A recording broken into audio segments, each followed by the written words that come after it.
બાપા સીતારામ. સર્વ ખેડૂત મિત્રોને આજે એક આમંત્રણ દેવા આવ્યો છું. મિત્રો, આપણે ખેડૂત સેમિનાર મોવા તાલુકામાં, મોવા પ્રોપર મોવામાં આપણે ખેડૂત સેમિનાર યોજેલો છે. સર્વ ખેડૂત મિત્રો તારીખ નોંધી લેજો. તારીખ છે 19/7/2024 અને વાર છે શુક્રવાર અને તે દિવસે 13 પણ આપણે આવે છે. સમય છે સવારે 10 વાગે અને સ્થળ પણ નોંધી લેજો મિત્રો. સોનાવાલા બાગ, ખરગ જ્ઞાતિની વાડી, લાતી બજાર અંદર આવેલી છે. તો આ આપણે સ્થળ આપણું છે.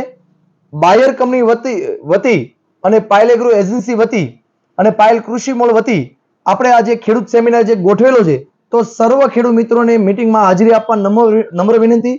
સમય છે સવારમાં 10 વાગે. તારીખ છે 19/7/2024 શુક્રવારે. સમય સવારે 10 વાગે. આપણે 2 કલાક મીટિંગ કરીને અને 12 વાગે આપણે ભોજન લઈને આપણે 1 વાગે આપણે છૂટા પડશું. તો સર્વ ખેડૂત મિત્રોને મીટિંગમાં હાજરી આપવા નમ્ર વિનંતી. બાપા સીતારામભાઈ.